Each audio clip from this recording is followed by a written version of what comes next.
And welcome back to Flexible Games, where we are playing Cities Skylines. Alright, I think this little intersection right here, I think this would be an ideal spot for a roundabout. I'm just watching the traffic here, and I think, yeah, this is an ideal roundaboutable. Roundaboutable! Is that a thing? Please tell me that's a thing. Okay.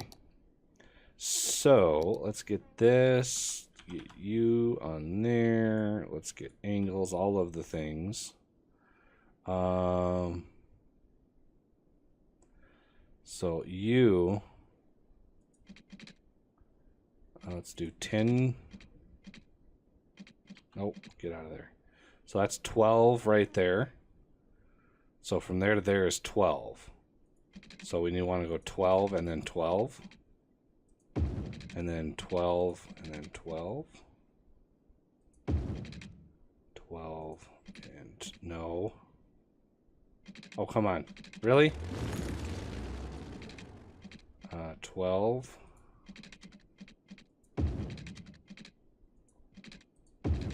Okay. So, let's go. We got curviness.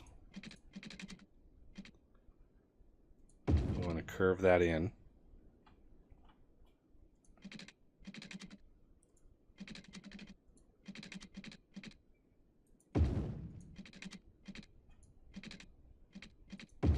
That way.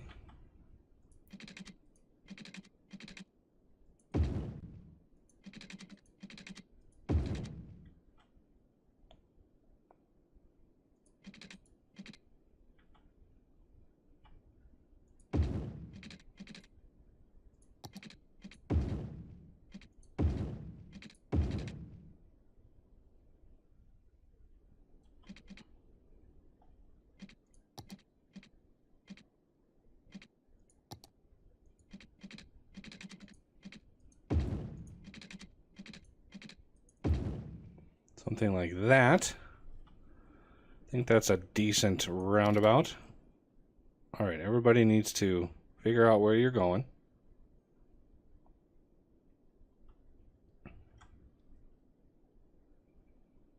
There you go.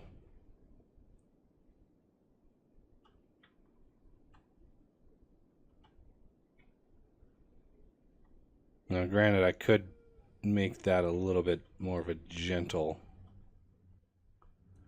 curve,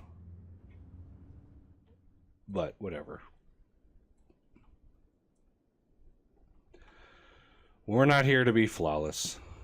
Okay, why are you only a U-turn? That should not be a thing. You here and here, here and here, just like so. And then let's do junctions. It's like that. So,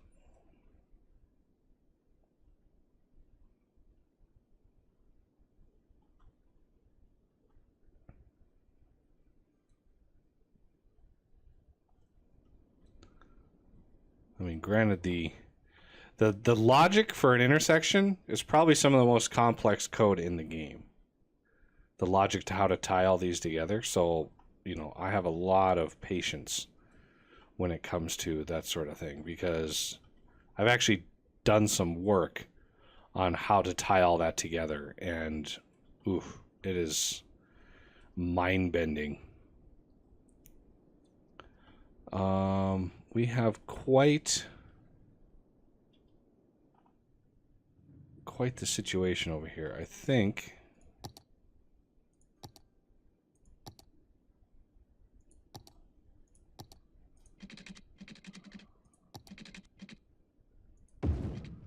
we'll add another way in over here, because a lot of this traffic is due to the fact that there's only one way into this whole area, and having a secondary way in won't hurt anything.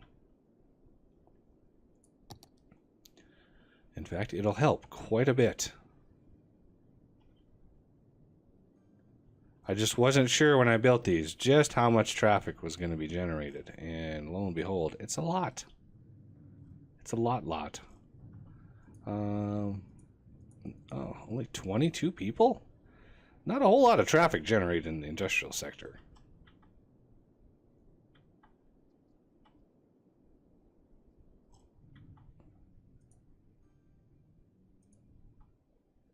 All right.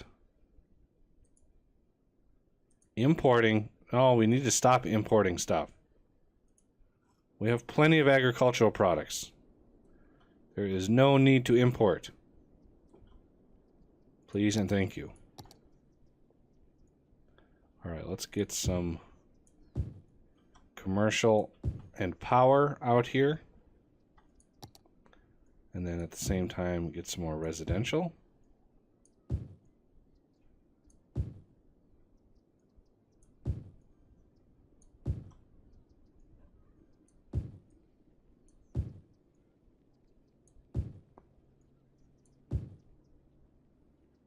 Why is it the last thing I zoned was the first thing that developed? That was strange. Ooh, that's a cute little house.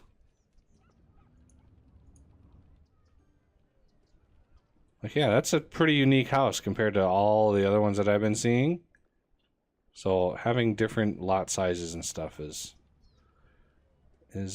nice.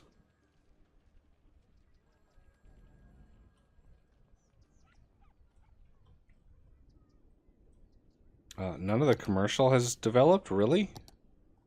Like, we have some pretty decent commercial demand. And there's just nothing out here? That's weird.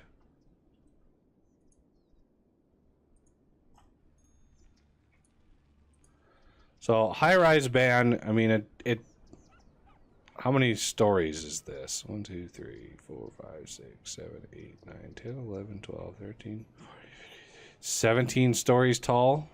This one might be even more. Not really consistent as far as floor height, that's for sure. Like, you can look at these straight on. You can see not really any consistency. Like, these are really squished floors compared to these. It's almost 2 to 1. We need a consistent scale, guys.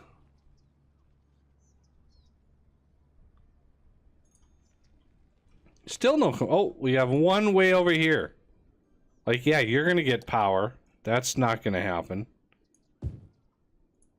So let's try to get a little bit out there. I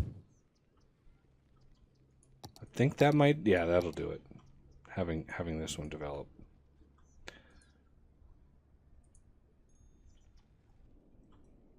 Now that we have people over here, we move a little jobs. And since we have a high-rise ban, I kind of want to just try it out, getting an office zone or two in here to see what the high-rise ban does to office zones.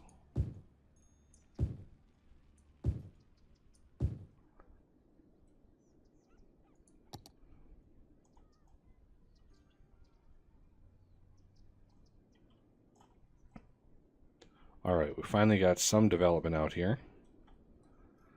And how's our roundabout doing? Look at that. Cleared up the traffic over here. Like, radically cleared up a lot of traffic over here. Just by adding a secondary way in,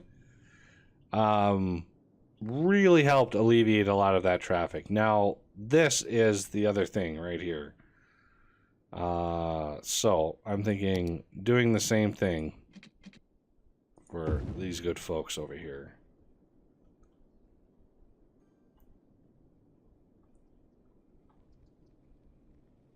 Now, it would be nice to add a walking path into here somewhere. I could sneak it in right over here, but getting through Like getting down a ways might prove difficult.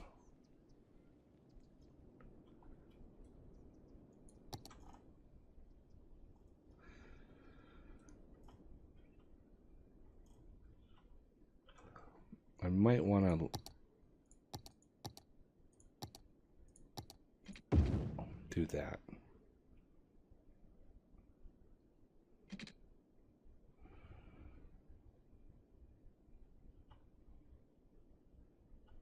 Just in case.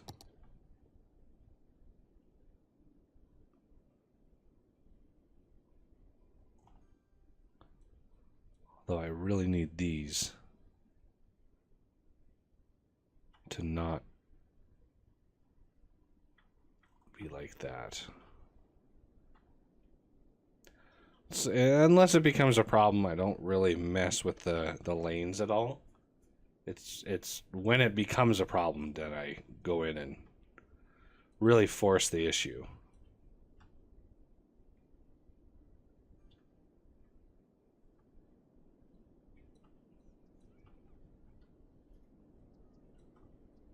Yeah, there's just no people like driving to work. That's one thing about having a big city is you run out of agents. So most of the agents are, you know, deliveries. They're, you know, the fire and police vehicles, garbage vehicles, buses. All of that start taking huge numbers of your available agents, and you run out of people trying to get to work. So a lot of it is mass transit, and even then, like, I don't know, like the people walking, I don't know if that is, if those are part of that 65,000 or if they're different, because they're really simple. Like they have a pretty much set animation, and very, very simple pathing.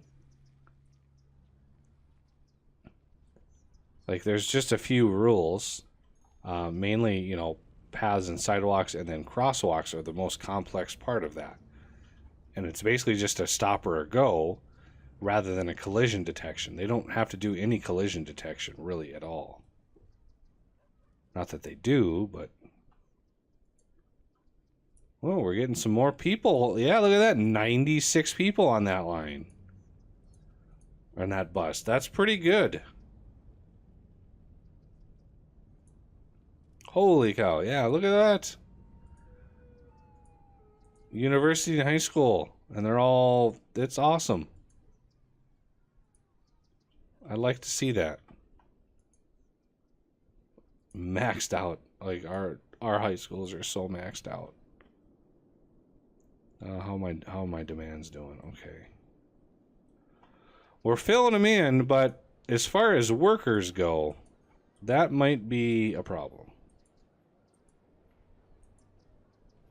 So let's just continue getting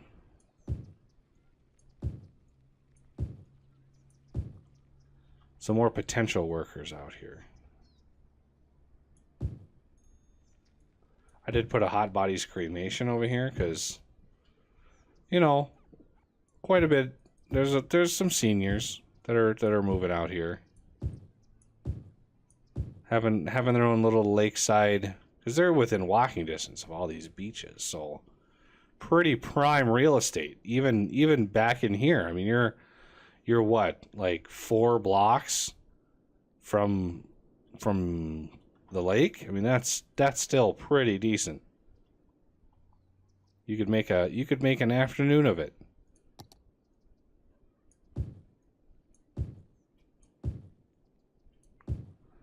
I think we might deserve a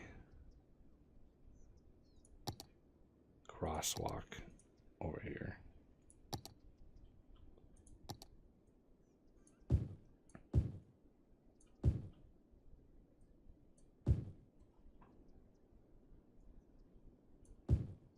And districts, yeah. Let's see what the high-rise ban does to high-density commercial. Still, huge numbers of people missing.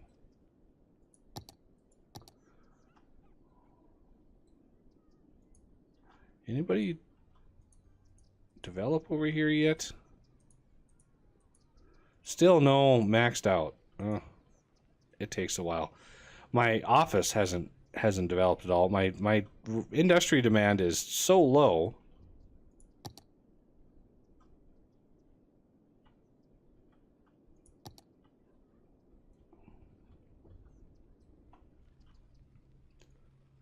Let's get some people and power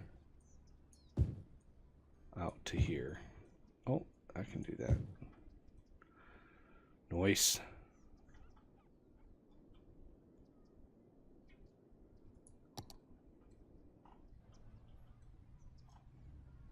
Whoa. What is going on over here? What are you doing, sir? What is going on over here?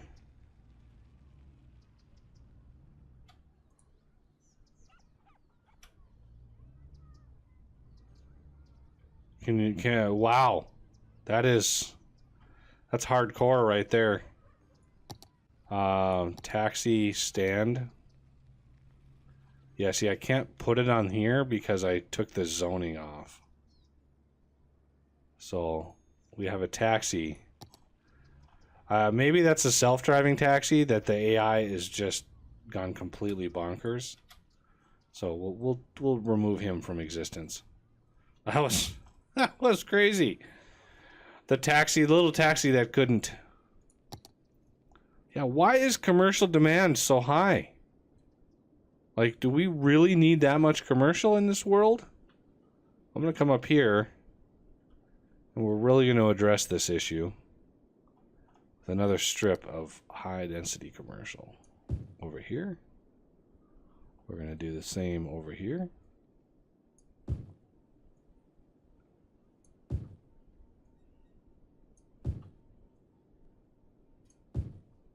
Because these were all going to be like offices in here, but our industry demand is just non-existent, which is weird. What's our unemployment look like? 2% now. Interesting. And I don't know where that is.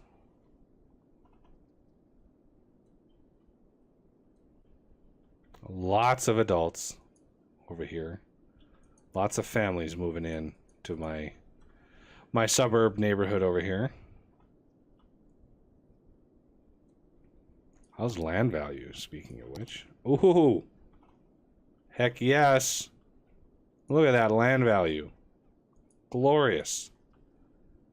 I should be making, I don't think property taxes are a thing. I actually did a design document for a city building game, and one of the revenue sources were property taxes, because that's the incentive to get land value. It was a different economic model. It was a slightly different economic model than what we have here, where we had sales tax, we had an income tax, and we had a property tax. Where this one's just a little bit like, I don't know how they manage. Oh, there's 5% tax. Like, what is that taxing? Is that taxing their property? Is that income? Is that all three? Is that just one of them? So, the design I put together basically, made it an incentive to get property values, land values high. Now, granted, we have a monument that does that for the whole city, but in reality, you'd have to put some effort into getting land values higher. Really good crime protection, really good fire coverage, really good health care, proximity to schools, and all of that kind of stuff could all be included into that calculation. But and it had potential to really affect how much revenue your city was making. Because in a high rise like this, if it's an apartment building, you're charging property tax on the property, on the building. But if it's a condo facility, every condo inside that building has its own property tax, which is easily divided. You just take the property that it's on, figure out what your total tax is compared to land value, and then divide that up into all those condos, so every quote-unquote household shares that value. There are ways to simplify the process to make it more understandable in the game, but I kind of shelved the design. I was actually working on it in earnest, and then I had pretty much done, and I was going to submit it to Maxis as a potential for a new SimCity, and then that's when they announced they had a new SimCity. So this was several years ago, obviously. So I kind of was like, I'll shelve this idea. And it had, very, very different look and feel and ways of handling certain things in the city than any game that I've come across. And then SimCity came out, and it was a natural disaster of its own. I mean, it was a night. I don't know how many people remember it, but that game was a nightmare. And so there was more interest again in my design. And then, just as I was like trying to figure out, I even tried to trademark the name, and I was working in earnest on figuring out how to make it and development and all that kind of stuff. And then Colossal Order announced this game, and I was like, oh man.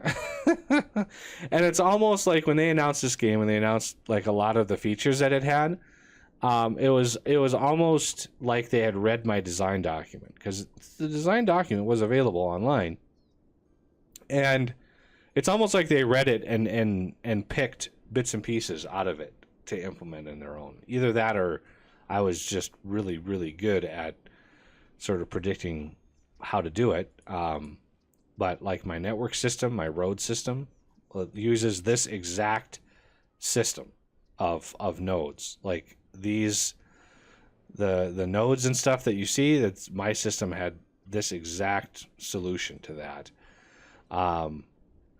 And yeah, it was really well done. The other thing that I had in mind is the idea of these city squares, where you would start in one square and you would start building, and then you would start expanding out. It was a little bit different in its implementation, where I actually had a border of, this is the city border, and you would have to build certain structures in order to expand the border out. You couldn't just build your town hall or your city center over here and then build something way over here and have that be the same city, because those would not be the same city unless you grew organically. And so it really encouraged organic growth and development. But yeah, I was even narrowing and zoning in on using the Unity engine to build the game, and lo and behold, that's what they're using. So yeah, it was a fun little project that I wrote the design document for a city builder, and I actually named it Boomtown. Couldn't trademark it though, because there was a lot of stuff called Boomtown, and it would have cost lawyer money, and it's like $500 just to apply to get the trademark. But anyway, that's a little story that I have. That design document is still floating around here somewhere. I still have it. And yeah, it would be cool. I have some unique takes on how to grow a city. Whereas, this basically is industry demand, commercial demand, residential demand. In mine, I sort of proposed a what I called keystones. So a keystone would be like either like a military base or a mine or, you know, striking oil. So a city, a map would have a single thing that you could at least one thing that you could exploit to kick off a city, because cities don't just spring up out of the ground. There's a reason that they exist. You know, a hub for rail, a hub for this or that. Like, there's a reason that cities start where they start, and historically, you know, they start growing, and then you have a few keystones, and through policy and through, you know, game features, you encourage, you know, manufacturing jobs. You start building diversity in your job market, and then the city starts sort of self-feeding. It just starts growing because it's big. You know, a city that's big enough starts growing because it's that big, and it just starts a cycle of growth that you can then just start, you know, building little neighborhoods like this. And, you know, it's something I've never seen before in a game, in a city builder, and I thought it would be fun to have that mentality a little bit. I mean, it's not like realistic, but it's a little bit more realistic in how cities develop. But yeah, that little design document is out there. It's like 60, 70 pages long. I'm pretty proud of it. But yeah, that's going to have to do it for this episode. And I thank you for watching, and I will see you next time.